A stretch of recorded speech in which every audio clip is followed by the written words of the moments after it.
Les éditions Sixtreed, avec l'aimable autorisation des éditions Gallmeister, présentent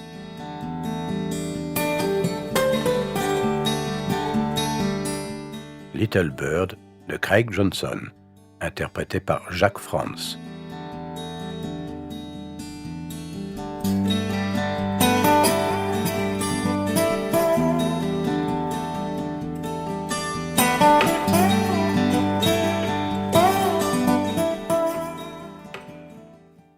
Bob Barnes dit qu'ils ont trouvé un corps sur les terres du Bureau d'aménagement du territoire.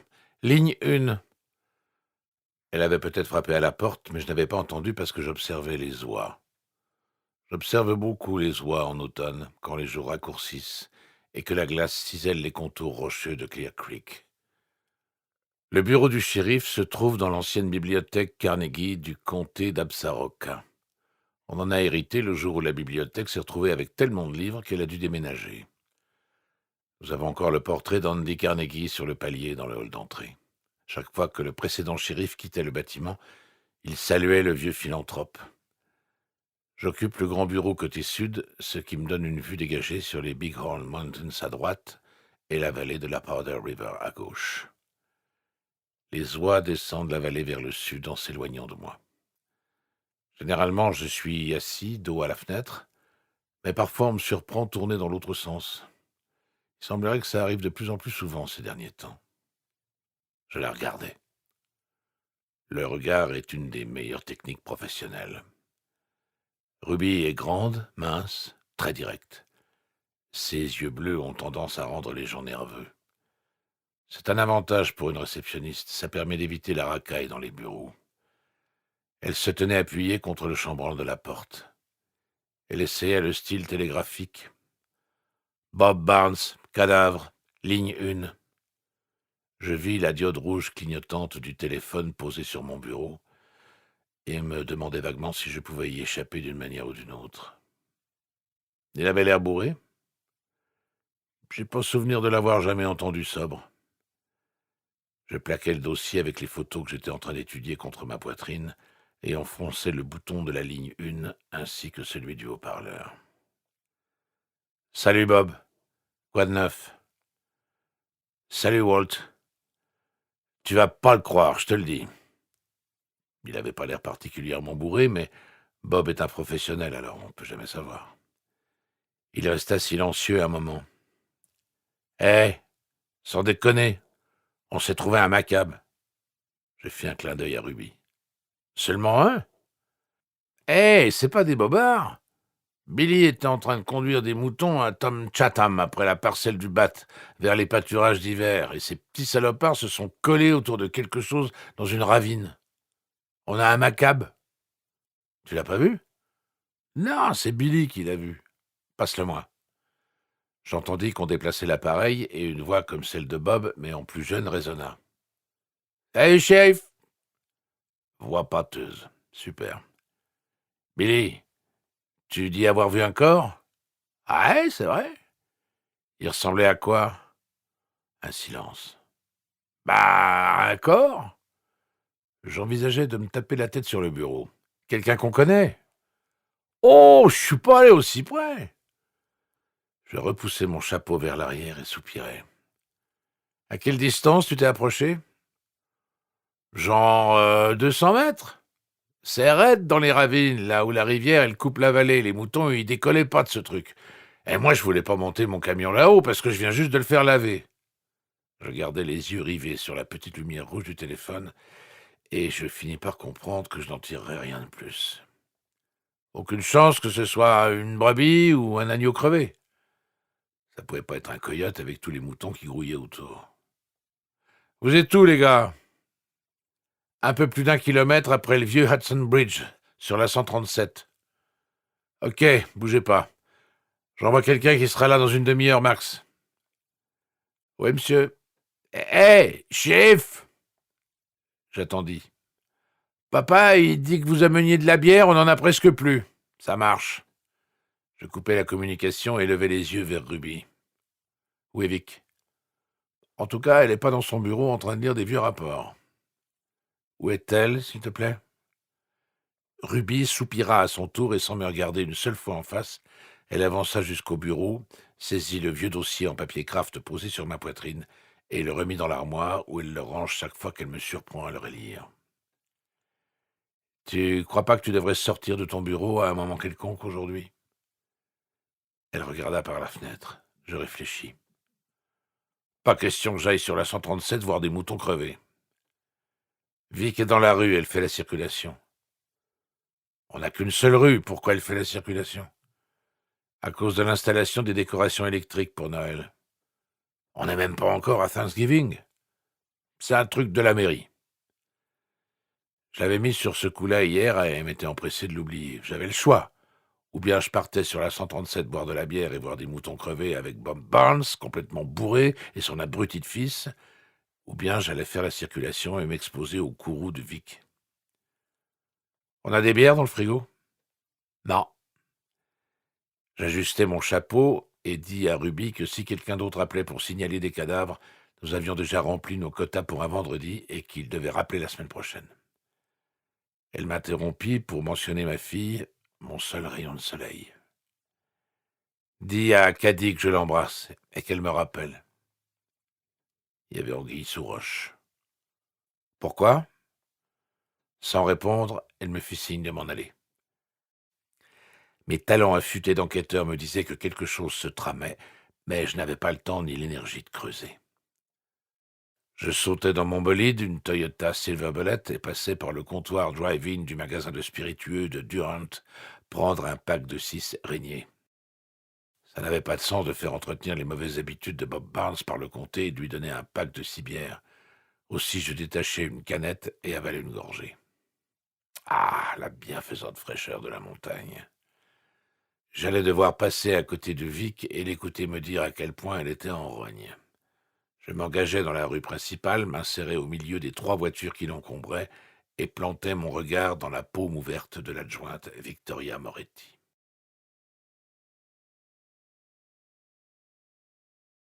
Vic faisait carrière dans la police comme la plupart des membres de sa famille installés à South Philadelphia. Son père était flic, ses oncles étaient flics et ses frères étaient flics. Le problème était que son mari n'était pas flic. Il était ingénieur minier chez Consolidated Code et avait été muté dans le Wyoming pour travailler sur un site qui se trouvait à peu près à mi-chemin entre chez nous et la frontière du Montana. Quand il avait accepté ce nouveau poste, il y avait un peu moins de 2 ans, elle avait tout lâché pour le suivre jusqu'ici. Elle avait écouté le bruit du vent et joué à la femme d'intérieur pendant environ 2 semaines, puis elle avait débarqué dans mon bureau pour poser sa candidature. Elle n'avait pas l'air d'un flic, tout au moins elle ne ressemblait en rien à ceux qu'on a par ici. Je m'étais dit qu'elle devait être une de ces artistes de la Crossroads Foundation qui passaient leur temps à parcourir en bondissant les routes du comté dans leurs chaussures de course à $150, une casquette des New York Yankees vissée sur la tête. Je venais de perdre un de mes adjoints réguliers, Lenny Rowell, qui était passé à la police de l'autoroute. J'aurais pu faire revenir Turk de Powder Junction, mais je trouvais ça aussi tentant qu'un gargarisme avec des lames de rasoir. C'est pas que Turk était un mauvais adjoint, c'était juste que son trip de cow-boy de rodéo me tapait sur les nerfs et que je n'aimais pas son tempérament d'adolescent attardé. Personne d'autre dans le comté n'avait postulé, alors je l'avais laissé remplir un formulaire. J'étais resté plongé dans le Durant Current pendant qu'assise à l'accueil, elle avait gribouillé sur le recto et le verso du fameux formulaire pendant une demi-heure. Sa main s'était mise à trembler, et avant d'avoir terminé, son visage s'était durci et empourpré comme du granit. Elle avait jeté la feuille sur le bureau de Ruby en disant entre ses dents « Putain, quelle connerie !» Et elle était partie. Nous avons contacté tous ses précédents employeurs, des experts en balistique, jusqu'au chef de la police de Philadelphie. Ses références étaient indiscutables. Sorti dans les meilleurs 5% de l'académie de police, licence en droit et application de Temple University, avec déjà 19 heures de crédit pour la maîtrise, une spécialité en balistique, 2 citations et 4 ans de patrouille. Elle avançait vite, et l'année suivante, elle serait sûrement passée détective. À sa place, Moi aussi, j'aurais été en rogne de me retrouver à la circulation. J'étais allé en voiture à l'adresse qu'elle nous avait laissée, un petit mobile home près de l'intersection des deux autoroutes, avec autour rien que de la terre nue et des buissons de sauge. Il y avait une Subaru avec des plaques de Pennsylvanie et un autocollant «Allez les Halls» collé derrière. Je me suis dit que j'étais au bon endroit. Quand je suis arrivé en haut des marches, elle avait déjà ouvert la porte et me regardait à travers la moustiquaire. Ouais, j'ai été marié pendant un quart de siècle et j'ai une fille avocate, alors je sais comment gérer ce genre de situation. Allez, droit au but. Rien que les faits, madame. J'ai croisé les bras, je me suis appuyé sur sa balustrade et j'ai écouté les grincements des rivets qui essayaient de s'échapper des deux parois en aluminium. Vous le voulez, ce job? Non. Son regard m'a traversé pour aller se poser sur l'autoroute. Elle ne portait pas de chaussures, ses orteils étaient cramponnés à la moquette comme un chat y aurait planté ses griffes, comme pour s'empêcher de s'envoler. Elle était de taille et de corpulence un peu inférieure à la moyenne, elle avait le teint mat, des cheveux noirs coupés courts qui se dressaient en épis effrontés. Elle avait pleuré, mais ses yeux avaient la couleur du vieil or. La seule chose qui m'est venue à l'esprit, c'était que je pourrais ouvrir la moustiquaire et la prendre dans mes bras. J'avais eu pas mal de problèmes de mon côté ces derniers temps, et je me suis dit qu'on pourrait juste pleurer un bon coup, là, tous les deux. J'ai baissé les yeux vers mes grosses chaussures en cuir marron et contemplé la poussière qui dessinait des traînées sur le porche. On a un joli petit vent, là. Elle n'a pas répondu. Bon, alors, vous voulez mon boulot? Elle a ri. Peut-être. Nous avons souri tous les deux. Vous pourrez la voir dans à peu près 4 ans. Mais là, tout de suite, j'ai besoin d'un adjoint. Elle a regardé à nouveau vers l'autoroute. Mais d'un adjoint qui va pas se barrer à Pittsburgh dans 15 jours. Cette dernière remarque retint son attention.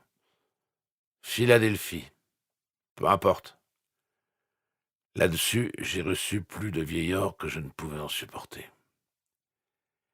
Et il faut que je porte un de ces chapeaux de cow-boy nazes, comme vous? J'ai levé les yeux vers le bord de mon chapeau, puis les ai posés sur elle, histoire de produire mon petit effet. Seulement si vous en avez envie. Elle a incliné la tête, et d'un mouvement du menton, a désigné mon ballet. Et j'aurai une Batmobile comme celle-là pour me balader? Bien sûr. Ça avait été le premier mensonge d'une longue série.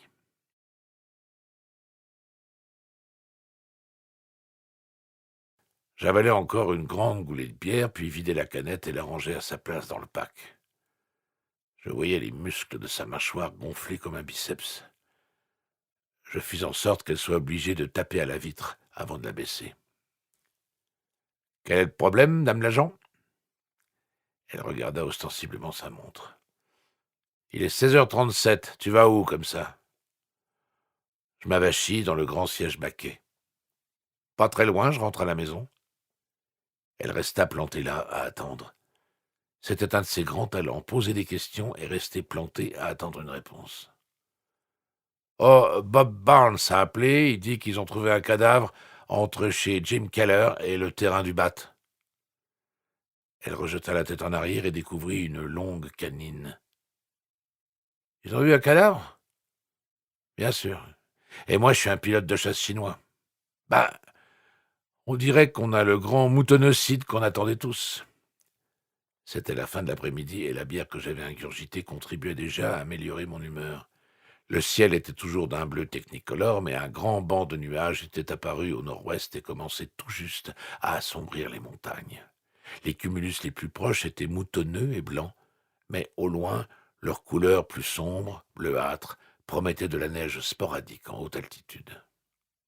« T'as l'air complètement bourré. » Je lui lançai un regard en coin. « Tu veux y aller? C'est sur ton chemin. » »« Non, c'est plus loin, sur la 137. » »« C'est quand même plus près de chez toi. Et comme tu rentres tôt... » Le vent commençait à se lever. Il allait falloir que je fasse fort, là. Bon, si tu veux pas... Elle me lança un autre regard différent. T'as rien fait que de rester assis dans ton bureau, le cul collé sur ta chaise toute la journée. Je me sens pas franchement bien, je dois être en train de couver une grippe ou un truc comme ça. Peut-être que tu devrais te bouger, faire de l'exercice. Tu pèses combien maintenant? 120 kilos? Tu es vraiment cruel. Elle ne me quittait pas des yeux. 115. Ça sonnait mieux que 118. Elle observa mon épaule gauche, très concentrée, pensant probablement au projet qu'elle avait fait pour la soirée. Glenn va rentrer tard. Elle se regarda dans le rétroviseur et détourna les yeux instantanément. Où sont-ils? Sur la 137, à peu près 1,5 kilomètre après le vieux Hudson Bridge. Tout ça prenait une assez bonne tournure. Ils sont avec le camion de Billy. Elle recula d'un pas, s'éloigna. Ils ont demandé que tu prennes de la bière en passant et que tu leur apportes. Elle se retourna et tapota la portière. Si j'avais l'intention de leur apporter de la bière, je prendrais ce pack à moitié entamé qui est posé sur le siège à côté de toi, monsieur. Tu sais, dans cet État, il y a une loi qui interdit de transporter de l'alcool dans des contenants ouverts. Je la regardais s'éloigner de sa démarche hommasse, le sesco automatique se balançant sur sa hanche au rythme de ses pas. J'essaie toujours d'avoir un contenant ouvert avec moi, quel que soit l'état dans lequel je me trouve. Quand elle referma la portière de sa voiture de patrouille, déjà vieille, elle souriait. C'est sympa de pouvoir provoquer des déchaînements de joie chez ses collègues. Au volant de mon gros 4x4, je sortis tranquillement de la ville par l'ouest. Vic me doubla à une vitesse d'au moins 130, gyrophare allumé et sirène à plein tube. Elle me fit un doigt en passant. Je ne pus que sourire. On était vendredi, j'avais encore 5 bières devant moi, et ma fille devait m'appeler ce soir. Je m'engageai dans Wolf Valley, ignorant superbement les véhicules garés çà et là illégalement le long de la route. Pendant les dernières semaines de la saison de chasse, mon secteur des Hautes Plaines devient un vrai Disneyland pour tous les gamins attardés, affublés d'un super joujou. Je me contentais de regarder les nuages engloutir lentement les Bighorn Mountains. Il y avait déjà un peu de neige sur les sommets, et les rayons du soleil couchant donnaient aux glaces bleutées une subtile teinte violacée. J'avais vécu ici toute ma vie, à l'exception de mes années d'études supérieures en Californie et d'une période dans les Marines au Vietnam. Je n'avais cessé de penser à ces montagnes tout le temps où j'étais loin, et je m'étais juré que pas un jour ne passerait sans que je les regarde une fois que je serais de retour. La plupart du temps, je n'oubliais pas ce serment. Quand j'atteignis Crossroads, il tombait une neige fine comme du sucre glace que le vent balayait sur la route et jetait sur les sauges et les pâturages. Les ombres étaient déjà bien allongées lorsque je m'arrêtai à la boîte aux lettres. Elle ne contenait qu'un catalogue de promotion Dr. Leonard's Healthcare, intéressant à faire peur.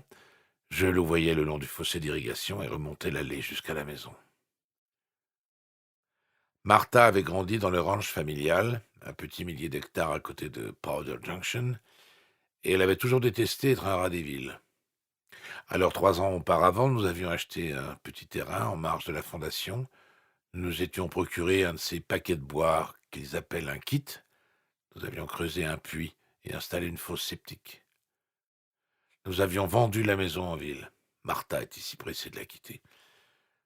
Nous nous étions installés dans une caravane que j'avais empruntée à Henry Standing Bear, le propriétaire du Red Pony et mon meilleur ami. À l'automne, le plus gros était fait et on avait même le chauffage. Ensuite, Martha était morte. Je garai le camion sur le gravier, saisis le pack de bière et marchai sur les planches posées dans la boue jusqu'à la porte. J'avais depuis longtemps le projet de planter du gazon, mais la neige n'avait cessé de contrecarrer mes plans. J'ouvris la porte, franchis le moellon du seuil qui jouxtait le plancher de contreplaqué. Il restait encore un peu de travail à faire dans cette maison. Les cloisons existaient, mais la plupart étaient à claire-voie, et quand on allumait les ampoules nues, la lumière passait entre les planches et dessinait des lignes sur le sol.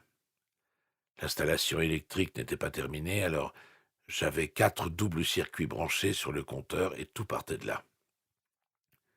La plomberie était fonctionnelle, mais c'était le rideau de douche qui me servait de porte pour la salle de bain. Du coup, je n'avais pas beaucoup de visiteurs.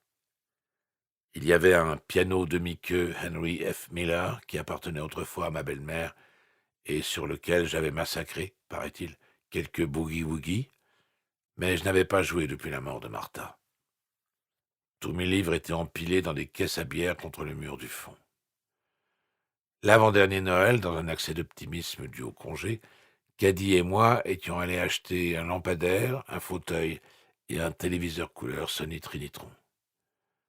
La lampe et le fauteuil marchaient vraiment bien, mais pas la télé.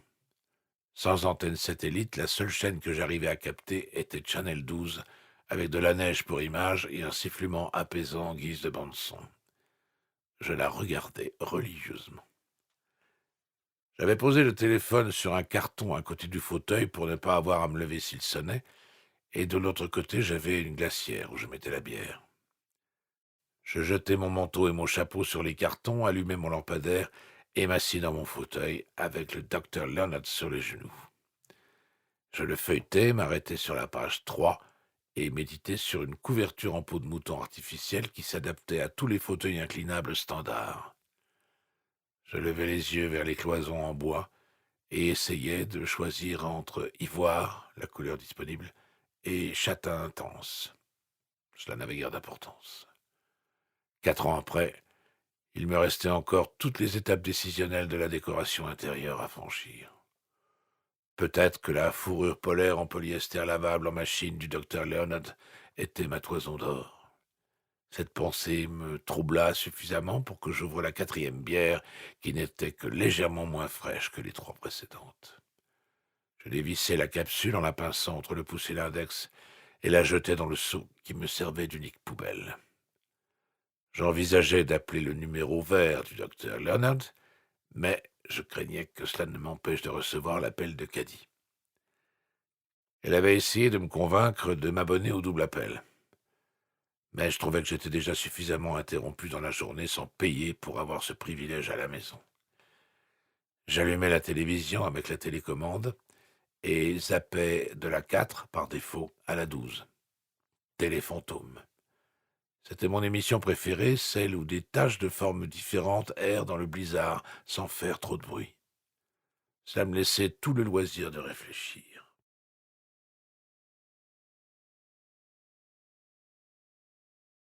Je me repassais le déroulement bien rodé de mes pensées jusqu'au rapport qui était posé à cheval sur ma poitrine quand Ruby était entrée dans mon bureau. Je n'avais pas vraiment besoin de ce rapport. J'en avais mémorisé jusqu'au moindre détail. Il contenait une photographie en noir et blanc dont j'avais rogné les bords, le genre de photo que nous utilisons pour associer chaque personne à une catégorie particulière de malheur. Coller photo ici. Le fond est un vide blanc, rompu seulement par l'ombre d'un câble électrique, vraiment pas un décor approprié pour un tel degré d'intimité. Avec un autre arrière-plan, le portrait aurait pu passer pour une photo de Curtis ou de Remington. Melissa est une Cheyenne du Nord. Sur la photo, elle a de longs cheveux magnifiques qui lui descendent jusqu'aux épaules, où il y a de petites décolorations, et sur sa gorge de multiples hématomes et une contusion sur la mâchoire. J'entends les bruits quand je revois ses blessures. À un œil averti, ses traits peuvent apparaître un peu trop petits, comme les pétales d'un bouton qui n'a pas encore éclos. Ses yeux en amande sont indéchiffrables. Je ne cesse de me rappeler ses yeux et les plis marqués au coin intérieur. Il ne s'y trouve pas de larmes. Elle aurait pu être une de ces mannequins eurasiennes que l'on voit dans les magazines glamour ridiculement parfumés. Mais elle n'est que la petite Little Bird qu'on a emmenée dans une cave pour y être violée à la chaîne par 4 adolescents qui se fichaient pas mal qu'elle souffre du syndrome d'alcoolisme fœtal. C'était il y a 3 ans. Après toutes les procédures et les contre-procédures, les classements et les réouvertures de dossiers, l'affaire a finalement été portée devant le tribunal au mois de mai. Je m'en souviens parce que la sauge était en fleurs et l'odeur me chatouillait le nez. La fille de la photo s'était agitée et tournée sur sa chaise. Elle avait soupiré, elle s'était caché les yeux derrière ses mains, puis elle avait passé ses doigts entre ses cheveux. Elle avait croisé les jambes, bougé encore un peu sur son siège, baissé la tête et posé son front sur la balustrade du box des témoins. Perdu. C'était le seul mot qu'elle avait prononcé. Perdu. Il y a d'autres photographies dans le dossier, des clichés en couleur que j'avais découpés dans l'album annuel de la Durant High School. Dans un moment de détente ironique, j'avais décidé de laisser les commentaires de l'album sous les photos. Cody Pritchard, football, athlétisme. Jacob et George Esper, jumeaux par la naissance et au football, membres du club de pêche à la mouche et de l'association des futurs fermiers d'Amérique. Et Brian Keller, football, golf, débat, membre du conseil de la vie lycéenne, cité au tableau d'honneur. Ils avaient enfoncé dans son corps un manche à balai, une bouteille et une batte de baseball. Bien malgré moi, j'avais dirigé l'enquête. Je connaissais Mary Rubling depuis qu'on était enfant. Mary enseigne l'anglais à la Durant High School et elle est l'entraîneur de basket des filles. Elle avait interrogé Melissa Littlebird à propos des marques sur son visage et sur ses bras, mais elle n'était pas parvenue à obtenir une réponse claire. Plus tard, Melissa s'était plainte de douleurs au ventre et de perte de sang. Quand Mary avait exigé de savoir ce qui s'était passé, Melissa lui avait répondu qu'elle avait juré de ne rien dire. Elle craignait de faire de la peine aux garçons. Ruby prétend que je sors le dossier à peu près une fois par semaine depuis le début du procès.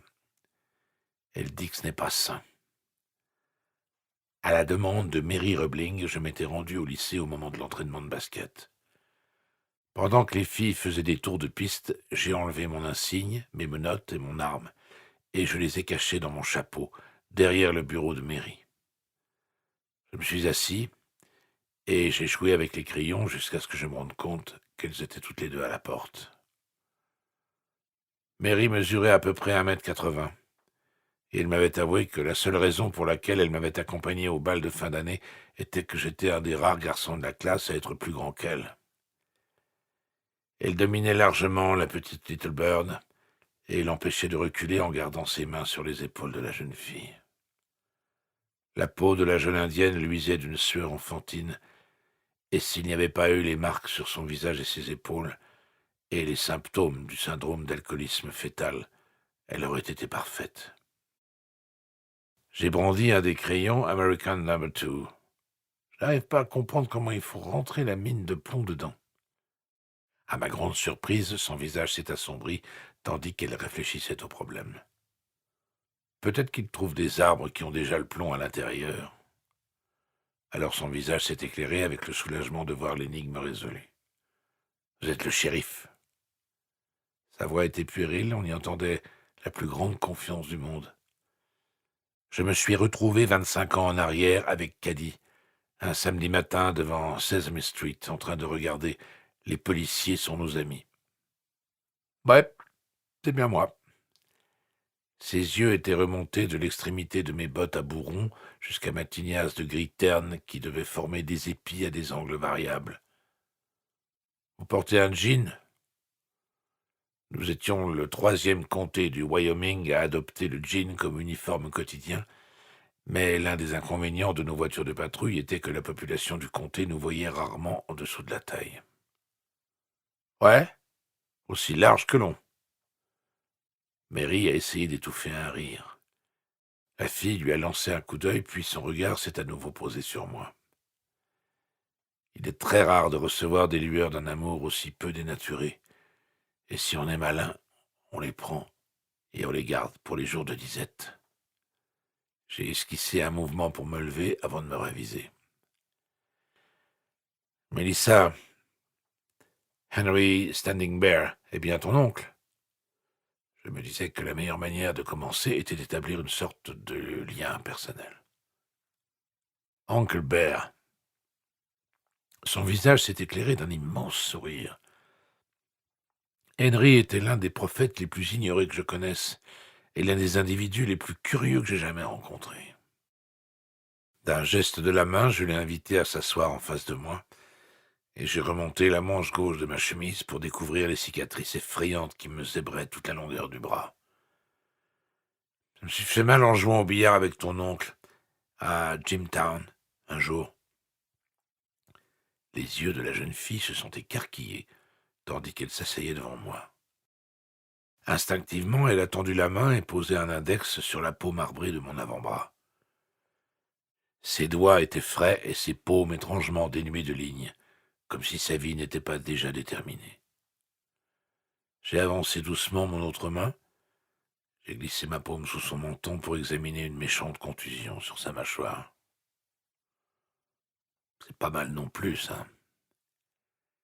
Elle a approuvé d'un petit mouvement de tête qui l'a libérée de ma main, et elle a baissé les yeux vers le bureau où reposait la liste des candidats potentiels à une compétition scolaire. Comment tu t'es fait ça? Elle a caché son menton dans sa main en jetant de rapides coups d'œil en coin en direction de Mary.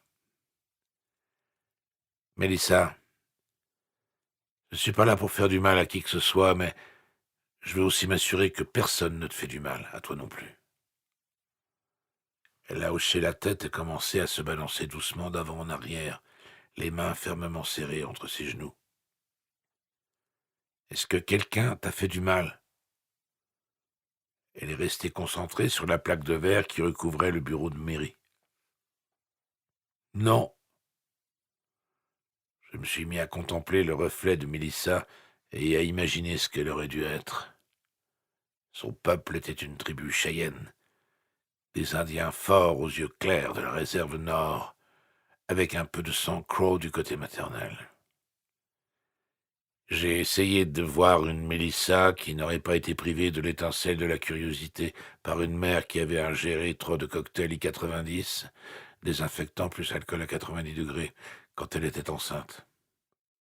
Mélissa aurait dû être une belle jeune indienne arpentant les collines onduleuses et verdoyantes de Little Bighorn, les bras grands ouverts pour accueillir un avenir de promesses, de sécurité et de liberté. Quand j'ai levé les yeux, c'était comme si elle avait lu dans mes pensées, comme si nous avions partagé une vision. Elle avait cessé de se balancer et contemplait les fermoirs carrés de ma chemise. C'était romantique. Elle a dit cela d'une voix unie, comme si l'émotion devait enlever tout impact à son affirmation. Son regard s'est reporté sur le bureau. Je me suis installé confortablement dans le fauteuil, laissant l'extrémité de mes doigts posée sur le bord biseauté de la plaque de verre. Qu'est-ce qui était romantique, Mélissa? S'adressant au bureau, elle a dit « La promenade ».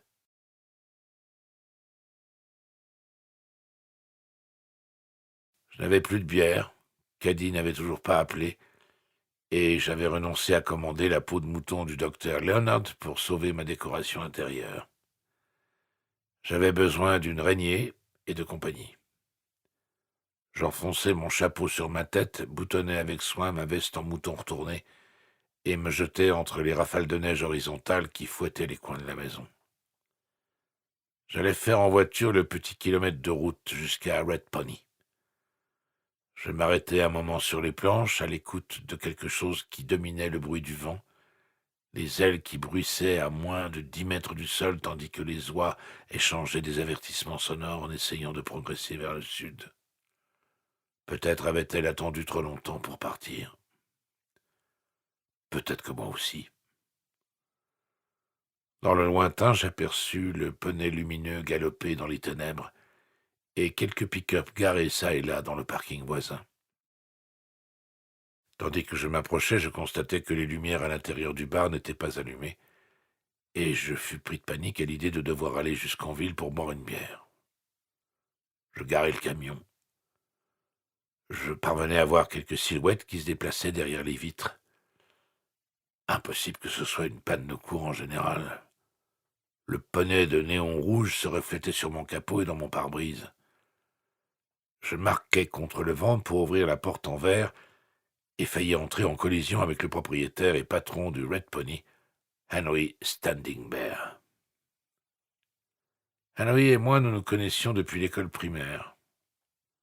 Nous nous étions battus à cause de la fontaine à eau, et il avait ébranlé 2 de mes dents avec un crochet du gauche chargé de décennies de guerre indienne. Nous avions joué l'un contre l'autre dans les mêlées sur les terrains de football, du jardin d'enfants à la fin du lycée. Là-dessus, j'avais atterri à l'USC, et comme je ne pouvais plus obtenir de report, j'avais été enrôlé dans les Marines et envoyé au Vietnam. Henry avait tenté, sans trop y croire, une incursion dans le système éducatif des Blancs à Berkeley, et il en avait appris assez pour se rebeller, avant d'être récompensé de ses efforts par 4 années de vacances tout frais payées aux côtés des forces spéciales à Han Kay. C'était là que, d'après lui, il avait compris la vision du monde et du pouvoir de l'homme blanc, et sa capacité à tuer le plus grand nombre possible d'individus de la manière la plus efficace possible.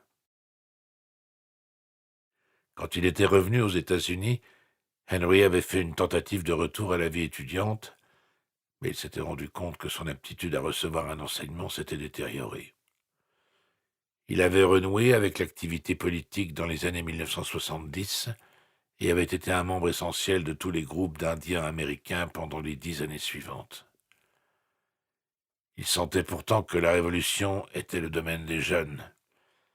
Il était donc revenu dans le comté d'Absaroka pour l'enterrement de la grand-mère qu'il avait élevée, et s'était retrouvé avec suffisamment d'argent dans les poches pour financer un accord avec la fondation par lequel une vieille station essence Sinclair, le seul bâtiment public de Crossroads, se verrait transformée en une espèce de bar à la con que Henry appela le Red Pony.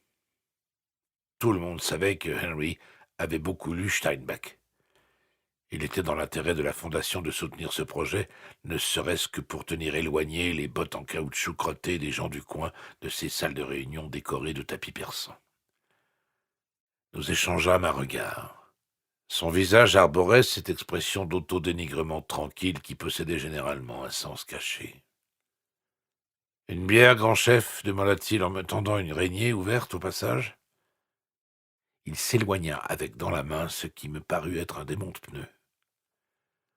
Je regardai vers le fond de la salle de billard, le bar proprement dit, et parvint à distinguer à peu près 8 personnes assises sur des tabourets, dont les silhouettes se détachaient dans le halo fluorescent émis par les pompes à bière. Grosse soirée. Je bus une gorgée et suivis Henry. Il se tenait à l'autre bout de la pièce et semblait être sur le point d'ouvrir une brèche dans le mur. Appuyé contre un panneau, il glissa l'extrémité plate du démonte-pneu derrière le bois merdique qui couvrait les murs intérieurs. « T'as encore oublié de payer ta facture d'électricité ?» Il s'interrompit une seconde pour me lancer un regard furibond, puis reporta ses 100 kilos sur le démonte-pneu. Le panneau de plus d'1 mètre de haut se détacha du mur, hérissé de clous, et tomba bruyamment à nos pieds. Je renonçai à mon point de vue privilégié et me penchai pour examiner les trous béants laissés par les fixations dans le plâtre. Le visage de Henry était comme toujours impassible. « Merde !» Sans rien ajouter d'autre, il glissa le démonte-pneu sous le panneau suivant et le décolla du mur. Même résultat. « Merde !» Il était temps de risquer une question. On refait la déco ou on cherche un truc en particulier ? Henry gesticula en direction du mur, d'une main à la fois suppliante et menaçante. « La boîte à fusibles !»« Tu l'as recouverte de panneaux de bois ?» Un autre regard de travers. « Moi, au moins, j'ai des murs !» Henry était l'un des rares privilégiés qui étaient venus à la maison. Son affirmation était difficilement réfutable. J'envisage d'acheter une couverture en peau de mouton synthétique pour mon fauteuil. Cette annonce me valut un regard inquisiteur. « T'es bourré ?» Je réfléchis avant de répondre. « Non, mais j'y travaille. » Henry émit un petit rire et arracha un autre panneau qui vint s'ajouter au tas déjà conséquent qui s'amassait à nos pieds. « Merde !» Il glissa le démonte-pneu sous le panneau suivant. « Caddy t'a appelé ?»« Non, la vilaine. »« Elle m'a appelé, moi. » Il fit sauter la planche et le couvercle gris d'une vieille boîte à fusibles apparut. « Ouais !» Je me tournai vers lui. « Quoi ?» Il tapota le petit couvercle métallique et me lança un coup d'œil. « La boîte à fusibles. »« Caddy t'a appelé ?» Ses yeux sombres ne scièrent pas, même celui qui était à demi caché par le nez fort, dont je savais qu'il avait été cassé au moins 3 fois, dont une par mois. « Hein ?» J'essayais de me contenir et de prendre un ton léger, mais il me tenait et il le savait. « Quand est-ce qu'elle t'a appelé ?»« Oh, il y a quelques heures. » Sa désinvolture était bien plus convaincante que la mienne. De l'index, il ouvrit la petite boîte métallique et fit apparaître 4 fusibles qui donnaient l'impression de ne pas avoir été changés depuis l'époque où Edison était enfant. La boîte elle-même était rouillée dans le fond, probablement victime d'une antique fuite dans la toiture. Les câbles tout autour étaient rouillés et dénudés, hérissés de bribes effilochées, de fils corrodés vert et noir.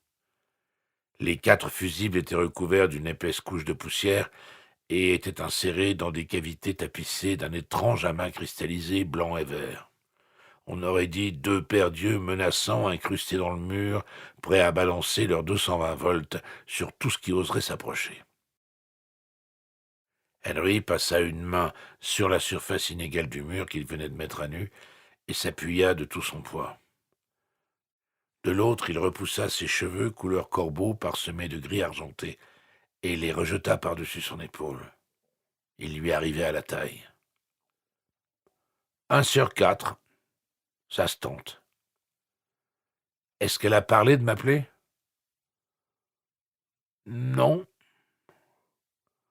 Ah, il se redressa, mu par une feinte indignation, et désigna la boîte à fusibles. J'ai un problème, là. Je tentais d'apporter ma contribution. Il y a une petite fenêtre sur chaque fusible, comme ça tu peux voir lequel est grillé. Il se baissa et plissa les yeux, le nez collé à la boîte.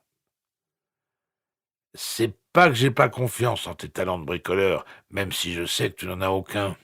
Il essuya avec soin la poussière qui recouvrait les 4 fusibles. Ils sont tous noirs. T'en as de rechange ? Bien sûr que non. Il sortit de sa poche de chemise un rouleau de penny. J'ai ça. Il me fit son sourire de coyote, celui qui avait fait dresser les cheveux sur la tête de ses adversaires sur les terrains de foot, qui avait fait couler la sueur entre les omoplates des officiers de l'armée nord-vietnamienne et qui faisait aussi que des femmes intelligentes s'installaient sur des tabourets de bar dans son voisinage immédiat. Henry, c'était le chien qui refusait de rester sous le porche. Je l'observais avec une grande appréhension, tandis que ses doigts saisissaient pour le dégager un des fusibles rouillés dans sa cavité de corrosion verte. Les muscles de son avant-bras se contractèrent, comme des serpents qui se contorsionnent sous la terre sèche du désert. À ma connaissance, Henry n'avait jamais soulevé de fonte de sa vie, mais il avait toujours la tonicité du guerrier et n'était trahi que par un très léger fardeau sur le ventre. Sous l'effet de la pression prolongée, le cylindre de verre tourna et le reste du bâtiment fut plongé dans les ténèbres. Merde!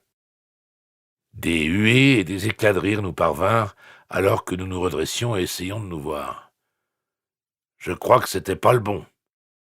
Je l'écoutais soupirer et replacer le fusible.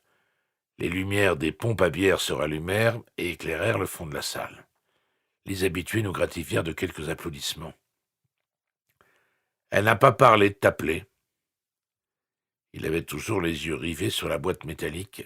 Ses chances de réussite avaient considérablement augmenté. Alors, qu'est-ce qu'elle avait à te dire ? Pas grand-chose. On a parlé de toi. Et vous avez dit quoi ? Pendant toute la conversation, il n'a cessé d'étudier la boîte à fusibles avec ce demi-sourire qui signifiait qu'il ne prenait pas franchement au sérieux ce problème électrique ni mes relations familiales. Caddy et Henry avaient une relation symbiotique et avonculaire qui avait conduit ma fille à mener une vie de quasi-bohémienne. Elle était une joueuse de billard et de fléchettes de niveau quasi-professionnel, était diplômée d'études indiennes de Berkeley, où Henry avait fait un bref passage, avait poursuivi des études de droit à l'université de Washington, et elle était désormais avocate à Philadelphie. Quand elle et Henry étaient ensemble, ils passaient l'essentiel de leur temps à se chuchoter des choses à l'oreille et à glousser en me regardant. La pensée de ces deux-là en train de conspirer à distance suffisait déjà à m'inquiéter, mais maintenant que Ruby était impliquée, j'étais certain que quelque chose se tramait. Henry opta pour le fusible à la diagonale du premier. Il le saisit et le tordit. Les chevaux de néon rouge qui passaient en galopant au-dessus des véhicules garés sur le parking s'éteignirent sous les acclamations du poulailler. Comme il ne réagissait pas, je me demandais s'il avait remarqué. Le poney, merde! Il revissa le fusible à sa place. Le Renan de néon prit son élan, puis franchit d'un bond le capot du Balat. Les rafales diminuaient, le mauvais temps avait décidé de suivre la piste Bozeman jusqu'au bout des voies de chemin de fer. Il régnait dans le bar une espèce de complicité chaleureuse, avec la lumière tamisée des pompes à bière qui filtraient entre les planches de la cloison. Le doux murmure des conversations faisait comme un tampon entre nous et le paysage maintenant balayé de flocons de neige. « Alors, qu'est-ce que vous avez dit sur moi ?» Il tapota l'un des autres fusibles d'un index accusateur. « Elle s'inquiète. Elle pense que t'es encore déprimé. » « Déprimé à cause de quoi ?» Il me regarda, se ravisa et se tourna à nouveau vers le boîtier. Je m'éloignai du mur et franchis avec précaution le tas de panneaux hérissés de clous qui gisaient par terre. « J'ai besoin d'une autre bière. »« Tu sais où en trouver ?» J'esquissai un pas vers le bar, mais il m'arrêta en tapotant sur l'un des deux derniers fusibles. Quel suspense! Je fis la grimace, posai la bouteille de bière vide sur le bord de la table de billard et me penchai pour ramasser un panneau par terre. J'écartai les pieds pour trouver de bons appuis et tins le panneau de contreplaqué sur mon épaule à deux mains. Ça me valut un regard interrogateur. « Tu comptes me balancer ce truc dessus si je m'électrocute ?» Je haussai les épaules. « Les amis, c'est fait pour ça. En plus, ça m'intéresse de savoir s'il y a quelqu'un dans ce comté qui a encore moins de chance que moi. Je te rassure, ça n'existe pas encore. » Il tordit l'avant-dernier fusible, et, à notre grand étonnement, il ne se passa absolument rien. Nous regardâmes tous deux alentour à la recherche d'une absence de lumière, tendîmes l'oreille pour détecter le silence suspect de l'un ou l'autre réfrigérateur, radiateur ou ventilateur. Henry leva les yeux vers le plafond, très concentré. « Eh ben, au moins, j'ai pas eu besoin de te jeter le panneau à la figure. »« Ok, mais maintenant, faut faire le truc du penny. » Il sortit une pièce du rouleau en papier et la brandit pour que je la voie. « Et qu'est-ce qui te fait dire « nous » comme sabe, mon fidèle compagnon? T'as jamais fait ça de ta vie? » Je déposai mon panneau en prenant garde au clou. « Non. » Nous avions atteint l'étape conceptuelle du projet. Henry me rejoignit et vint comme moi s'appuyer contre le bord de la table de billard. « Et toi ?» Il croisa les bras et contempla la plus petite unité monétaire ayant cours. « Non, mais j'ai entendu dire qu'on pouvait le faire. » « Qui t'a dit ça? »« Des vieux comme toi. »« J'ai moins d'un an de plus que toi. » Il haussa les épaules et lut l'inscription sur la pièce. « In God we trust. » J'étais prêt à utiliser un nickel à tête de bison, mais il faut que ce soit du cuivre, sinon c'est pas conducteur. Alors ça, j'en suis sûr. Je lâchai mon panneau, qui tomba avec un grand bruit. « Bon, tout ce que je sais sur ce sujet suffit à me ficher une trouille d'enfer. »« Il faut vraiment que ça soit fait ce soir ?» Il fit la grimace. « Je veux dire, tes pompes à bière fonctionnent, les radiateurs chauffent, même le cheval dehors est allumé. Le poney, on s'en fout. » Il soupira et jeta un coup d'œil circulaire dans le bar. « C'est juste si quelqu'un veut jouer au billard. » Je le bousculai d'un coup d'épaule. « Est-ce que ta vie vaut une partie de billard ?» Il réfléchit un moment. Il fut un temps où c'était le cas. Il déposa le penny sur l'ongle de son pouce. Face, on y va? Pile, on va s'asseoir dans le noir avec les autres. J'acquiesçai. Il me lança la pièce, et je la laissai aussi sec tomber sur le tas de planches. Nous échangeâmes un regard. Je ne savais pas que j'étais censé l'attraper. Il extirpa un autre penny du rouleau. Ne t'inquiète pas, j'en ai 49 autres. Tu devrais bien arriver à en attraper un. Il le lança, je le saisis au vol et le plaquai sur le dos de mon autre main. Je laissai ma paume dessus quelques instants, le temps de faire monter un peu la tension, moi aussi. Quel suspense. Non, pas vraiment. Ensuite, on jouera à pile ou face celui de nous deux qui ira le mettre en place. Je découvris la pièce et rendis grâce à ce God we trust.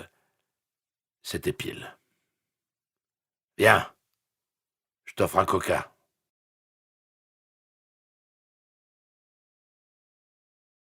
J'emboîtai le pas à Henry et nous rejoignîmes les autres assis au bar. Les murs étaient décorés d'œuvres de différents artistes qui avaient été sous contrat avec la Fondation. C'était un mélange éclectique, mais chacune me rappelait une personne qui avait occupé un tabouret voisin. Et les artistes sont des gens avec qui il est toujours agréable de bavarder, tant qu'on veut bien parler de leur art. Le petit groupe était agglutiné dans un coin, légèrement éclairé par les lueurs douces des faibles lumières. Il y avait 2 ou 3 chasseurs égarés, encore vêtus de leurs vestes camouflage et de leurs gilets orange fluorescents. Apparemment, les cerfs portaient du bleu cette saison. Je parvins à identifier Buck Morris, l'un des cow-boys du coin qui s'occupait du troupeau attitré de la Fondation. Il était facile à repérer à cause de son chapeau, un feutre résistol, décoloré par les intempéries qu'un magnat du pétrole avait offert de lui racheter pour $250. L'opinion générale était que Buck avait raté le coche. Le jeune homme assis à côté de lui portait une veste en jean effiloché et avait des traits typiquement Cheyenne. Il devait venir d'un autre comté parce que je ne le connaissais pas. À sa gauche se trouvait Roger Russell, un électricien de Powder Junction dans la partie sud du comté, qui était venu ici pour étendre son activité. Turk disait qu'il était en quelque sorte le mouton noir de la famille et qu'il avait des petits bâtards disséminés tout le long de la vallée. Les gars de Powder, ils savent y faire. Je me demandais vaguement pourquoi Henry et moi on venait de jouer avec notre vie alors qu'il y avait un expert en train de siroter un soda dans la pièce d'à côté. Sur le tabouret suivant se trouvait probablement la raison pour laquelle Roger était là. Vonnie Hayes était une véritable autochtone du Wyoming.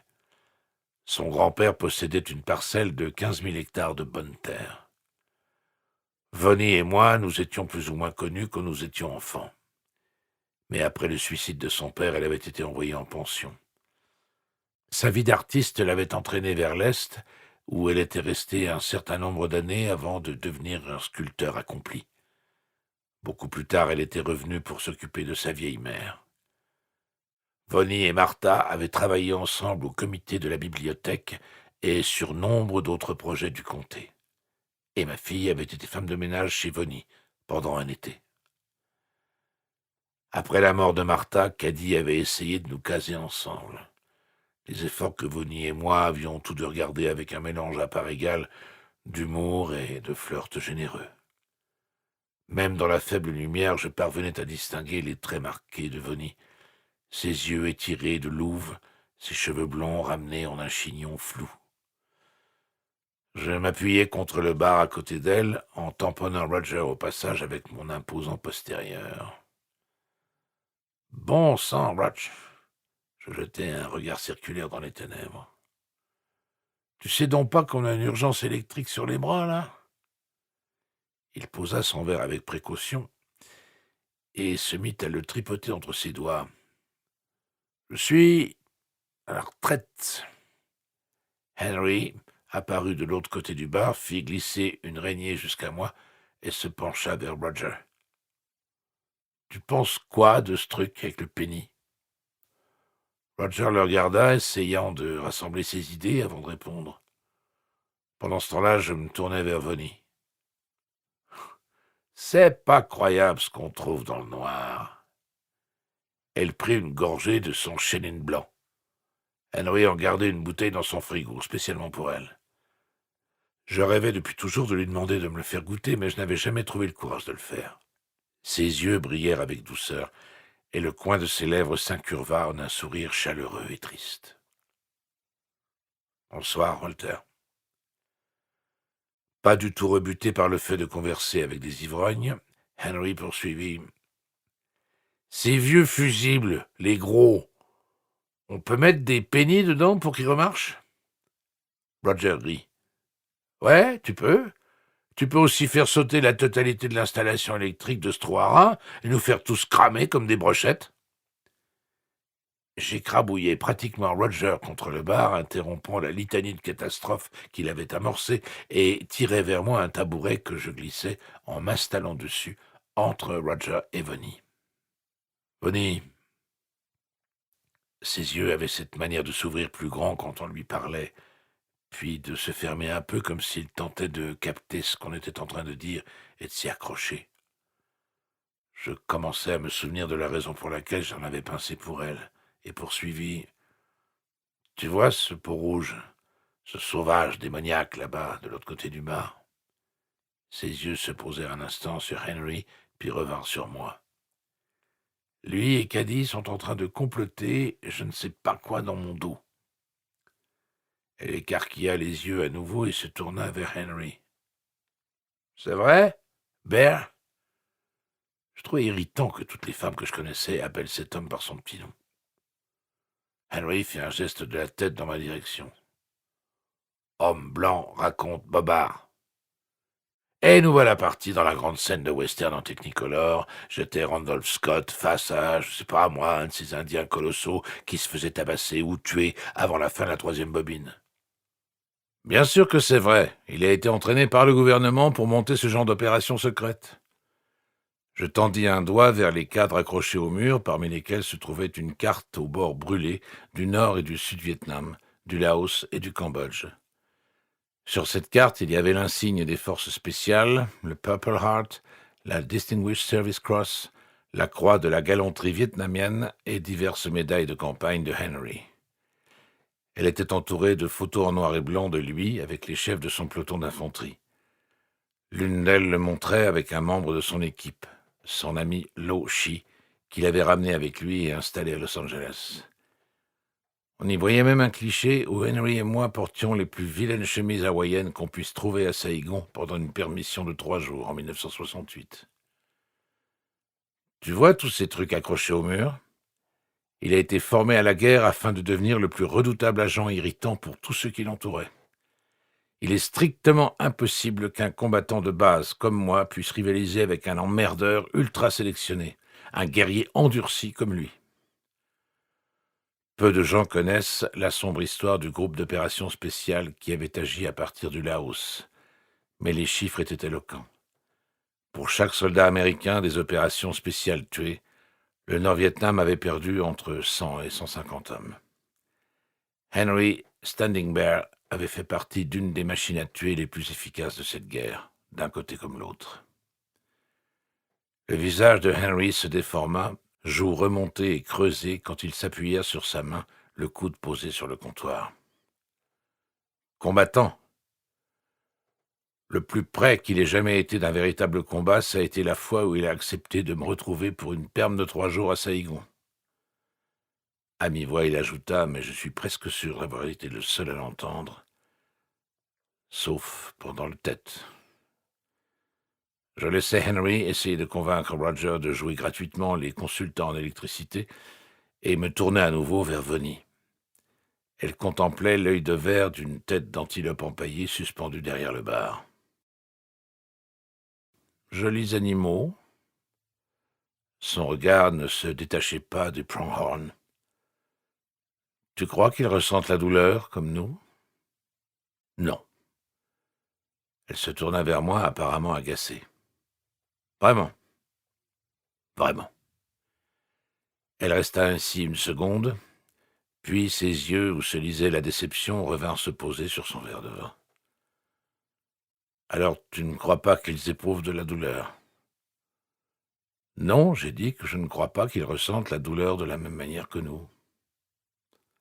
Ah, son sourire revint lentement.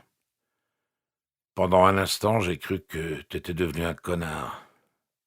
Non, je suis le fils d'un maréchal ferrant. Sans cesser de sourire, elle hocha la tête. Tu venais chez nous autrefois, avec ton père, Lloyd. Tout en la regardant, je lui fis remarquer. Personne ne se rappelle son nom. Je crois que ma mère en pinçait pour lui. C'était bien Langmuir, un vrai séducteur. Quand j'étais tout petit, je faisais les tournées avec lui. Ça m'avait l'air douloureux, alors je lui avais posé la question. Et qu'est-ce qu'il avait répondu? Papa parlait souvent avec des références bibliques. Mais ce qu'il m'avait dit, c'était que les bêtes ne ressentent pas la douleur comme les humains, que c'était le prix qu'on payait pour avoir la pensée. Elle prit une gorgée de vin. C'est rassurant de savoir qu'on est l'espèce qui éprouve le plus de douleur. Je fermai un œil et demi. Serait-ce un sarcasme typique de la côte Est? Non, c'est de l'auto-apitoiement typique de la côte Est. Oh, je commençais à me sentir dépassé. Je fais plutôt bien le flic, mais ce genre d'échange mondain me fatigue en un rien de temps. J'essaie de suivre, mais au bout d'un moment, je perds le fil. Elle posa sa main sur la mienne, et c'était certainement la main la plus chaude qui m'ait jamais touché. Walter, ça va? Ça commençait toujours de cette manière-là, un contact et un mot gentil. Autrefois, j'avais soudain chaud derrière les yeux et j'en avais la respiration un peu coupée, mais aujourd'hui, je ne ressens que le vide. Les fusibles du désir ont disjoncté, ils sont noircis. Et je n'ai pas un penny en poche pour me sauver. Ah, tu veux dire que tu veux vraiment parler? Ses yeux étaient si tristes, si honnêtes. Oui, je me disais, puisqu'il n'y a rien d'autre à faire. Je me penchai vers elle et lui dis la vérité. C'est juste que je suis plutôt abruti, la plupart du temps. Elle plissa les yeux. Moi aussi. Je me sentais comme un de ces types dans les films, allongé dans une tranchée, en train de demander à son pote combien il lui reste de munitions. J'ai encore 2 chargeurs, et toi? Je sais ce que je suis censé faire, mais c'est comme si j'en avais pas l'énergie. Ça fait 3 semaines que je me dis que je vais retourner mon oreiller. Je sais. Elle détourna les yeux. Comment va Caddy? Je partais à la dérive sur l'océan déchaîné de l'apitoiement, et voilà que Vonnie me lançait une bouée pour m'empêcher de me noyer dans l'embarras. 3 doigts, barman. En pleine forme, je regardais Vonnie pour voir si le sujet l'intéressait vraiment. C'était le cas. Elle réussit très bien à Philadelphie. Elle a toujours été quelqu'un de spécial. Ouais, c'est vrai. Nous sommes restés silencieux un moment, histoire de laisser l'expression enthousiaste de mon autosatisfaction parentale se dissoudre dans la douce chaleur de la conversation amicale. Sa main était toujours posée sur mon bras quand le téléphone se mit à sonner. On dirait qu'elle a réussi à te trouver. La main se détacha. J'observai Henry qui laissa le téléphone sonner une seconde fois, comme le voulait son mode opératoire, puis décrocha brusquement. Bienvenue à notre belle soirée au Red Pony, ouvert sans interruption jusqu'au bout de la nuit. Puis-je vous aider? Son visage se déforma d'un côté comme si l'écouteur venait de le gifler. Ouais, il est là. Il tira le cordon de l'autre extrémité du bar et me tendit l'appareil. Ses yeux se plantèrent dans les miens. Je glissai le téléphone entre mon menton et mon épaule d'une main, pris une gorgée de bière de l'autre et avalai. Bonsoir, soleil de ma vie. Salut, enfoiré, dit la voix à l'autre bout. C'est pas un mouton mort. Je restai planté là le temps que la terre retrouve ses points cardinaux, puis je repris mes esprits et baissai la voix. « Qu'est-ce qu'on a ?» Tous les yeux dans le bar étaient rivés sur moi. Il y avait dans la voix de Vic une tension que je n'avais jamais entendue auparavant, proche de l'excitation, que je percevais contenue sous ses tonalités de professionnel blasé. Homme, type caucasien, âgé d'environ 21 ans. Une blessure par balle, caractéristique peut-être d'un calibre 30-06. Je commençais à me frotter les yeux, remarquai que ma main tremblait et la fourrai dans ma poche.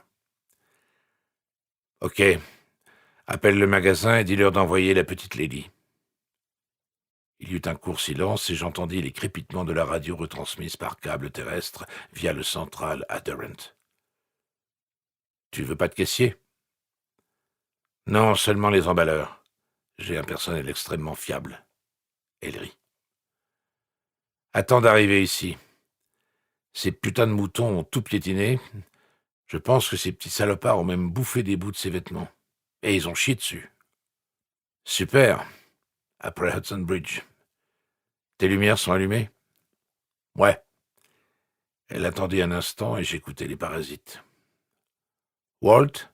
J'avais failli raccrocher. « Ouais. » « Tu devrais apporter de la bière pour calmer Bob et Billy. » Alors là, c'était une première. « Ok. » Je m'apprêtais à nouveau à raccrocher. « Walt ?» ?»« Ouais. » C'est Cody Pritchard.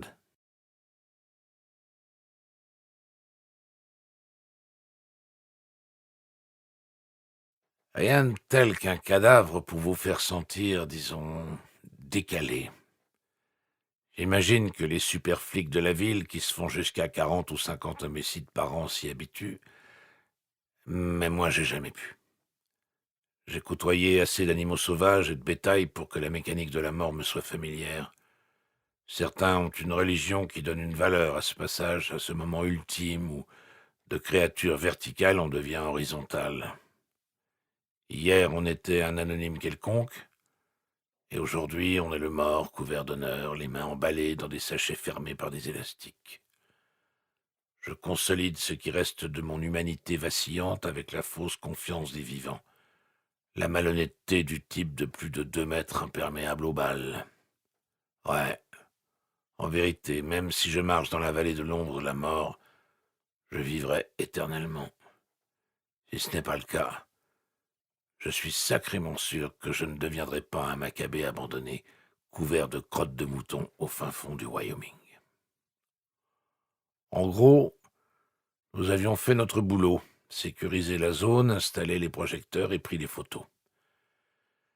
Une espèce d'attitude outrecuidante s'empare de vous en présence d'un cher disparu, une espèce de supériorité à se dire « t'es mort et moi pas ».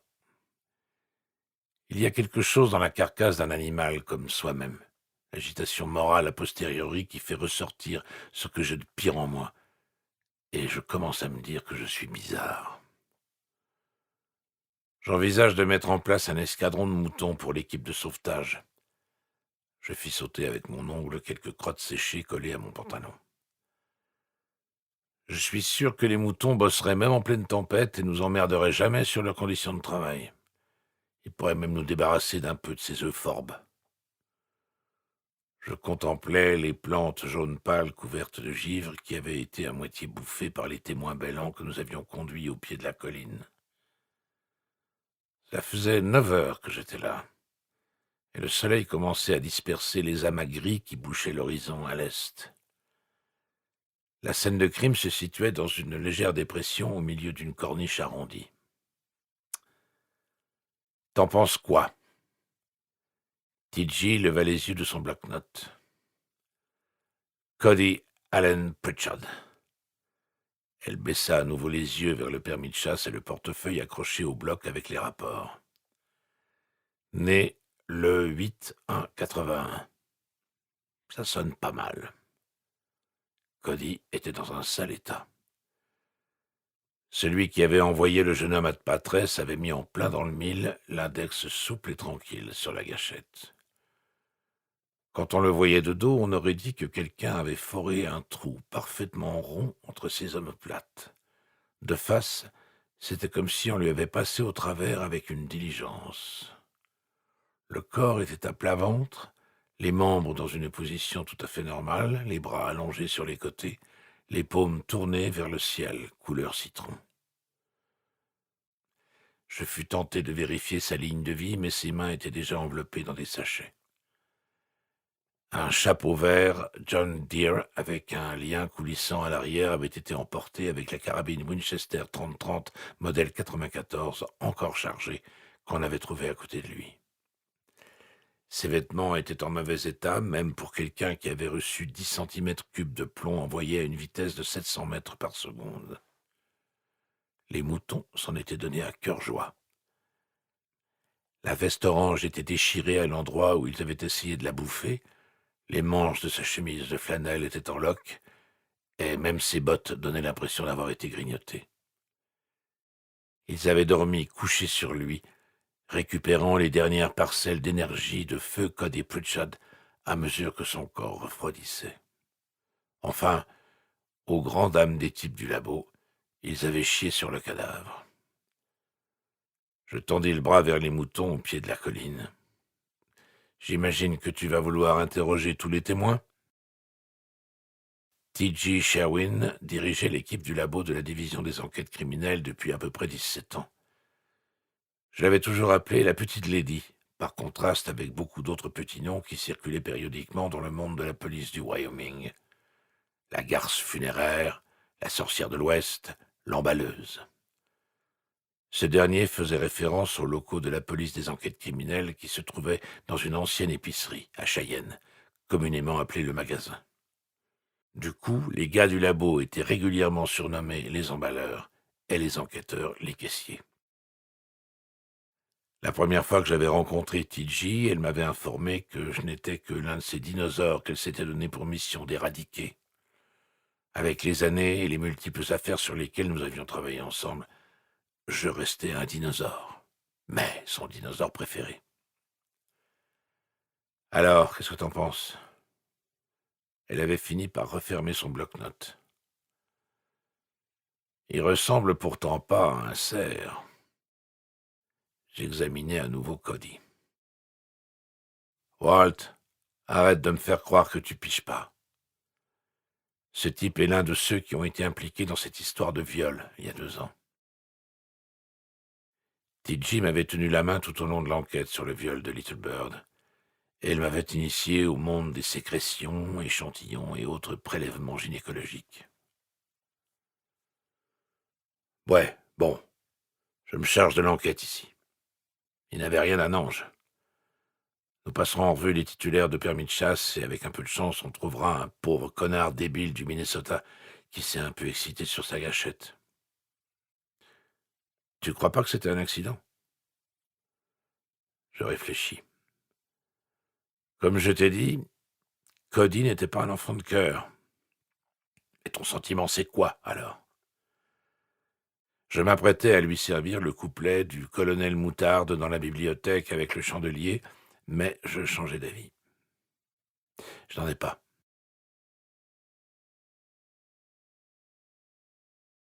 Quand nous revînmes, les emballeurs avaient déjà mis Cody dans un sac zippé et l'avaient chargé sur une civière à roulettes. Il y en avait encore qui rangeaient des indices dans des sacs à congélation. L'un des gars était en train de glisser une plume d'aigle abîmée dans un étui en plastique. Il leva les yeux en nous entendant approcher. On dirait que toutes les bestioles du coin se sont régalées sur le dos de ce pauvre type. T.J. se tourna vers moi. « Walt, c'est toi qui vas coordonner cette affaire. Tu veux dire, est-ce que je vais faire 5 heures de trajet dans un de vos chariots de pionniers jusqu'à Cheyenne ? Oui. Non. Je tendis un index vers les véhicules où Vic s'activait à ranger l'équipement photo. Là-bas, au pied de la colline, tu trouveras ma principale enquêtrice. Elle est un peu agitée, mais ultra qualifiée. T.J. sourit. Elle aimait bien Vic. Elle n'a pas d'affaires en cours. Elle n'a pas fini d'accrocher les décorations de Noël en ville, mais je pense qu'on peut la laisser s'absenter quelques jours. On n'est même pas encore à Thanksgiving. C'est un truc de la mairie. Nous suivîmes le corps jusqu'à l'endroit où s'était rassemblé le reste de notre petite équipe. Quelqu'un avait apporté des thermos de café chaud et des boîtes de donuts. Je pris une tasse de café. Je ne mange pas de donuts. Je repérais Jim Ferguson, l'un de mes adjoints, chef de l'équipe de sauvetage, de l'autre côté du camion, et je lui demandais s'il avait découvert quelque chose en examinant la zone. Il avait la bouche pleine de crème pâtissière, mais en gros, je compris qu'il disait non. Je lui annonçais que j'allais remplacer son équipe par des moutons. On a travaillé sur un périmètre de 300 mètres, mais on manquait un peu de lumière. On reprendra dès que tout le monde aura pris un café et un donut. Tu crois que le coupable a laissé une douille? Je l'espère. Mon café à la main, je m'approchai de Vic et Tigy, assises sur le plateau d'un camion. Elles examinaient certains indices. Avec un peu de chance, elles discutaient de quelque chose que je pourrais comprendre. Une balle, plein centre, qui n'a pas trop touché le sternum. Vic brandit un sac en plastique vers le soleil et regarda de près le fragment métallique à l'intérieur. Putain, je sais pas. Tigy tapota à côté d'elle pour m'inviter à m'asseoir et je m'exécutais. Vic poursuivit. On dirait une balle de fusil lisse, je dirais du calibre 12, ou quelque chose d'à peine plus gros. Bazooka? Elle reposa le sac et ses yeux croisèrent les miens. Alors comme ça, tu te débarrasses de moi? Je hochai la tête. Ouais. Pourquoi? Parce que t'es vraiment casse-bonbon. Je t'emmerde. Et tu parles mal. Elle tendit le sac avec la balle à Tigy. Et toi, tu vas rester coincé ici avec Turk. Ouais, peut-être qu'on ira installer les décos de Noël tous les deux. Vic grogna et ajusta son ceinturon. En plus, ça te fera le plus grand bien de te remettre à ces trucs de balistique. Tu pourras me transmettre les infos. Ses yeux vieillards me fixèrent sans ciller. Tu ne resteras là-bas que 2 jours. C'est le temps qu'il nous faudra pour ramasser les suspects éventuels. Après tout, j'étais le vieux routier qui avait son comptant de nouveaux trucs, et il était logique que je me garde le comté et les gens. Elle enfonça son index dans mon bide. Son doigt plongea dans un de mes bourrelets, et elle appuya à chaque mot pour bien insister. Si les gars de l'équipe de sauvetage ne trouvent rien, tu appelleras Omar. Encore une raison pour que tu t'en ailles. Tu n'aimes pas Omar. Un nouveau coup de l'index. Tu seras prudent, ok? Ces mots semblaient étranges dans la bouche de Vic, mais je décidai qu'ils étaient motivés par son affection et lui donnai une borade. Je le suis toujours. Elle repoussa ma main. Je suis sérieuse? Elle n'avait pas des yeux très doux. Elle ne les détournait jamais et il disait toujours la vérité. J'aurais bien aimé avoir des yeux comme ça. J'ai un drôle de pressentiment avec cette histoire. Je regardais à nouveau les buissons de sauge et contemplais le soleil qui se libérait des montagnes rouges. Ouais, bon, t'as 5 heures pour partager ton intuition féminine avec Tigy. Le coup d'index suivant me fit mal.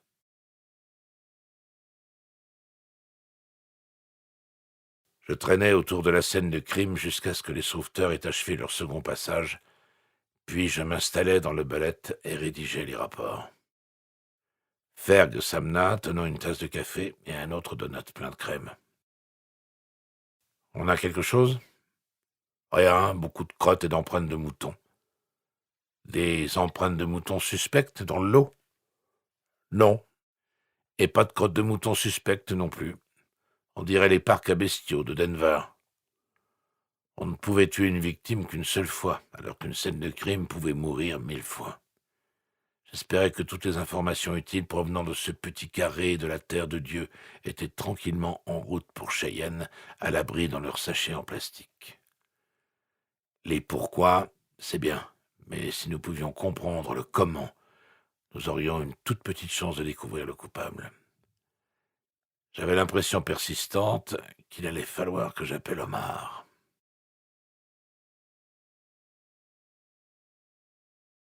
Sur la route qui me menait vers les Pritchard, je repensais à la dernière fois que j'avais vu Cody vivant. Il était costaud, bâti comme un quarterback, avec des cheveux blonds bouclés et des yeux bleu clair. Il ressemblait à sa mère, il avait le tempérament de son père et le cerveau de personne. J'avais eu affaire à lui en 3 occasions, la dernière étant l'affaire de viol. Cody s'était fait aimer de la communauté indienne locale quand le journal de Sheridan avait cité ces paroles. « Ouais, c'est une peau rouge attardée, mais elle l'a bien cherché. » Les Pritchard habitaient un peu en dehors de Durant, et quand j'arrivais chez eux, il y avait au moins 8 ou 9 voitures et camions garés devant. Les nouvelles vont vite dans les grands espaces. Au moment où je coupais le moteur, l'impact réel de ce qui m'attendait me frappa de plein fouet, comme une locomotive à vapeur. Comment annonce-t-on à des parents que leur enfant est mort? Bien sûr, ils avaient appris la nouvelle par la bande, mais j'étais le messager officiel. Je m'autorisais un long soupir. Des vanneaux tournoyaient à côté du bolat. Je dérangeais probablement leur famille aussi. C'était bien mon jour. Je n'avais pas fermé l'œil depuis plus de 24 heures.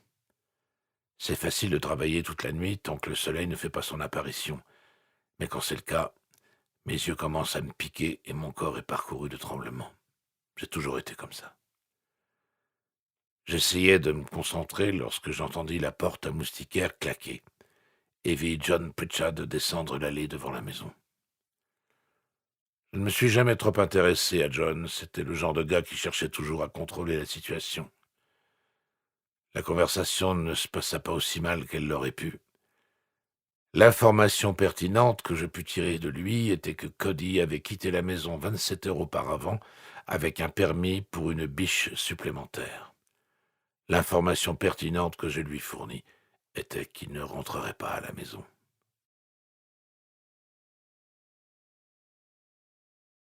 Je fis de mon mieux, rentrai jusqu'à chez moi à une douzaine de kilomètres de là et m'assis sous le porche, enfin, devant la porte d'entrée. Mais je n'y restai pas longtemps car il faisait froid. J'eus la présence d'esprit de m'effondrer vers l'intérieur de la maison et non vers l'extérieur. Je somnolais par intermittence jusqu'à ce que le téléphone sonne. Le répondeur que ma fille m'avait fait acheter se mit en marche. « Vous êtes bien chez les Longmire. Personne ne peut vous répondre pour le moment parce qu'on est parti courir après des méchants vers de nouvelles aventures. Si vous laissez un message après le signal sonore, nous vous rappellerons dès que possible. Ciao !» Elle s'était beaucoup amusée à enregistrer le message proposé dans le manuel d'utilisation en y apportant quelques changements mineurs. Je souriais chaque fois que je l'entendais. « C'est le jour des crêpes !» La voix résonna le long des 20 kilomètres de câbles qui nous séparaient. Jim Ferguson n'était pas seulement le chef de l'équipe de sauvetage et mon plus ancien adjoint à mi-temps, c'était également lui qui était chargé de parcourir les rues de Durant une fois par an à l'aube, au volant du camion des pompiers, en braillant dans un mégaphone « C'est le jour des crêpes! Jour des crêpes !» Il n'y a que 3 jours primordiaux pour gagner des voix dans le comté d'Absaroka en vue de sa réélection, et j'ai oublié quels sont les 2 autres. Bon Dieu, non, c'est le jour des crêpes. J'envisageais de me tirer une balle, je voyais déjà les gros titres. Un shérif se donne la mort, incapable d'affronter le jour des crêpes. C'est le jour des crêpes, décidément.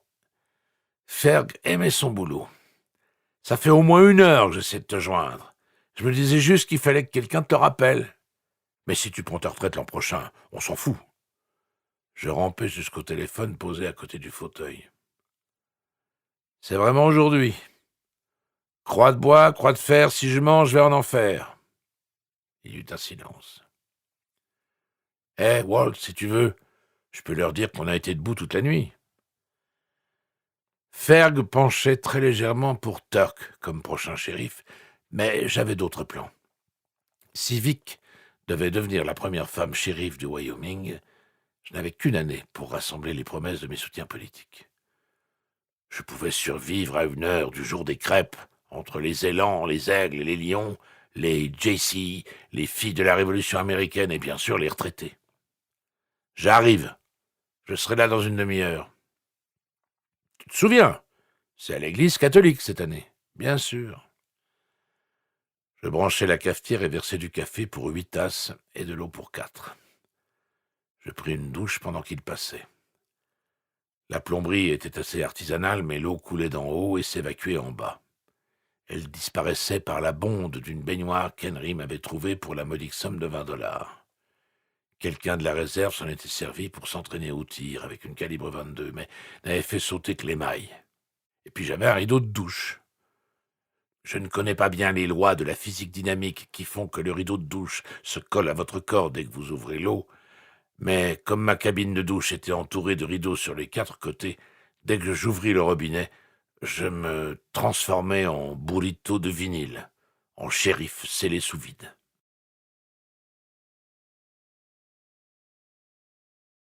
Je me glissai derrière le volant du Bullet et démarrai. J'avais une vingtaine de kilomètres à faire.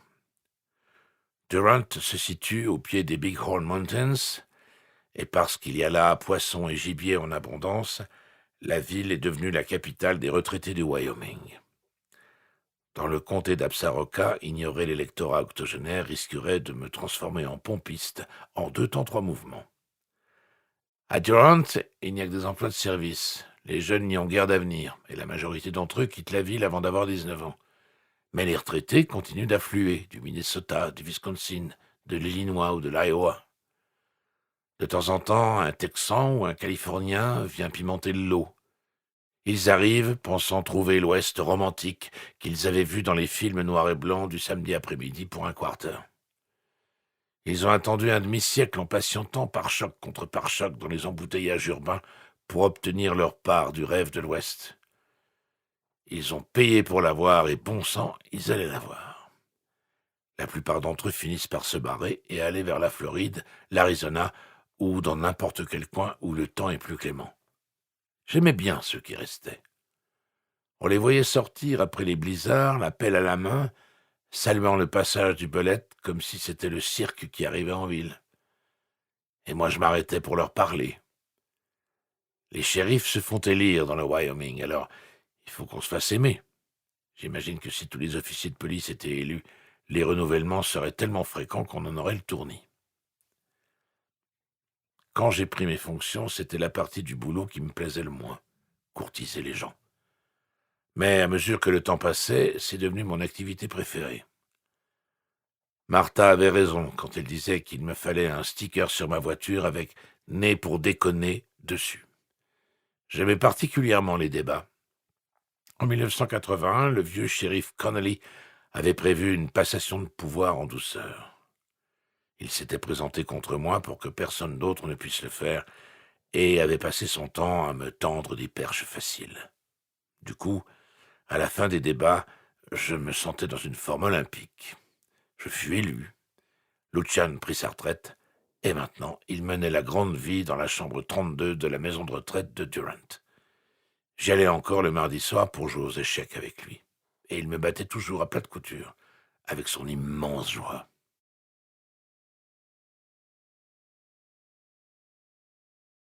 Je regardais les 3 centimètres de neige qui émaillaient les buissons de sauge. On aurait dit un message en morse, composé de points et de traits blancs, qui se déroulait le long de la route. Si je pouvais lire ce message, me dirait-il l'histoire que j'avais envie d'entendre? À la vérité, j'étais un shérif qui avait survécu par le culte de la personnalité. Et si la situation devait se maintenir en l'état, ma dauphine ne serait pas élue. Étais-je seulement en train d'imposer Vic aux habitants du comté parce que j'en avais les moyens? Non. Elle était la meilleure pour ce boulot, et c'était la raison pour laquelle j'allais devoir continuer à la pousser. Jour des crêpes, jour des crêpes. Je roulais tranquillement, tournais le coin de Maine et Bighorn, et vis la Transam de Turk garée devant nos bureaux.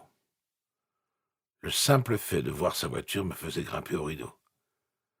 Je n'avais aucune envie de me retrouver face à lui, l'estomac vide.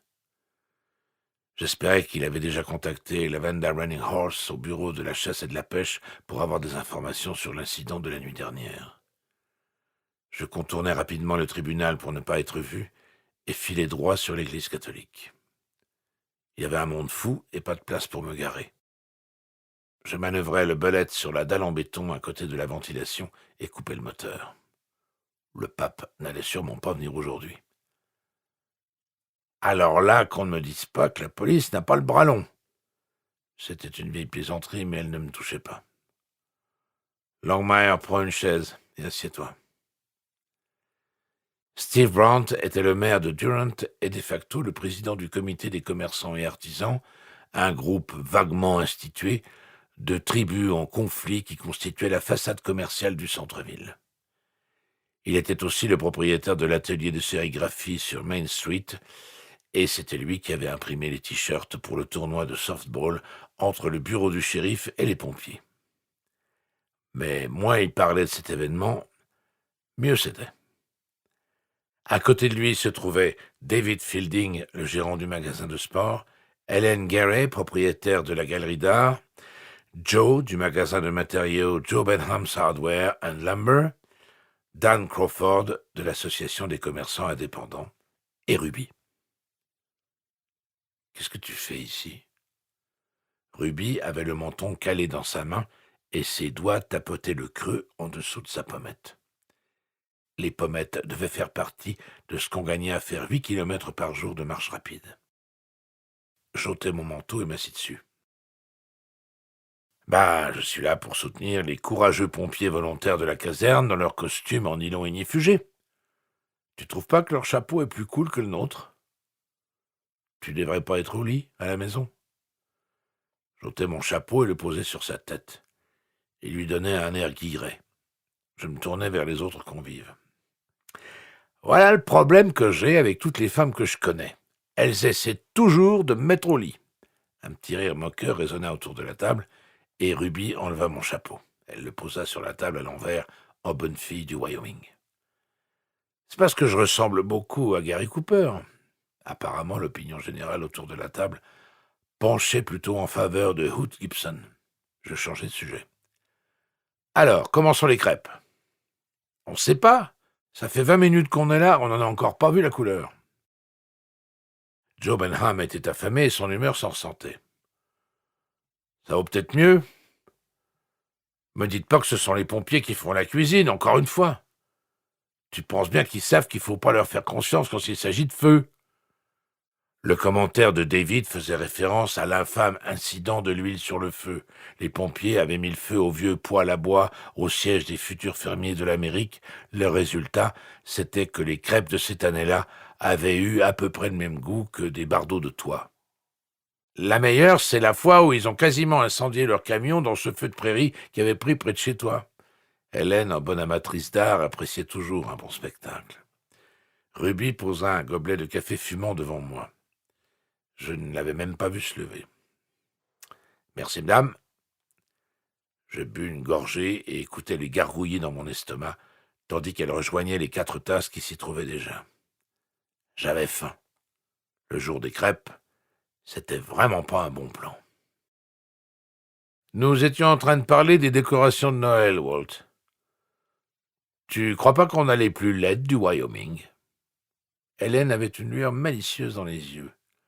En tant que membre du conseil municipal, elle faisait pression depuis 6 ans pour obtenir des nouvelles décorations. Le problème était que c'était le père de Joe qui avait dessiné et fabriqué les horribles décorations de Noël, les elfes, les reines, les cloches, les guirlandes, les bougies, les sapins, le gui, le hou, les étoiles et les jouets, il y a 25 ans. On peut dire ce qu'on veut. Le contreplaqué de 2 cm d'épaisseur, ça tient la laideur pendant longtemps. Celles de Gillette sont pires, m'aventurai-je. Nous avons entendu dire que tu as eu une nuit mouvementée. Dan Crawford prit son café et souffla dessus, les yeux rivés sur les volutes de crème qui se séparaient en atteignant le bord opposé du gobelet. Le silence se fit. Les événements de la nuit allaient devenir le principal sujet de conversation de la matinée, alors je ferais aussi bien de développer une ligne officielle. Rien d'exceptionnel, un accident de chasse près de la 137 sur les terres du Bat. J'essayais de faire entendre le point final. On a entendu dire qu'il y avait le cadavre d'un gamin ? Dan ne quittait pas son café des yeux. Qu'est-ce que vous avez entendu d'autre ? Le silence devint encore plus complet. Ne le prends pas mal, Dan, mais je vais pas perdre mon temps à jouer aux devinettes avec toi. T'as qu'à me dire simplement ce que tu sais. Et je confirmerai ou affirmerai. Nous espérons que vous avez apprécié cet aperçu. Pour continuer à écouter ce livre audio sur Google Play Livres, utilisez le lien dans la description de la vidéo.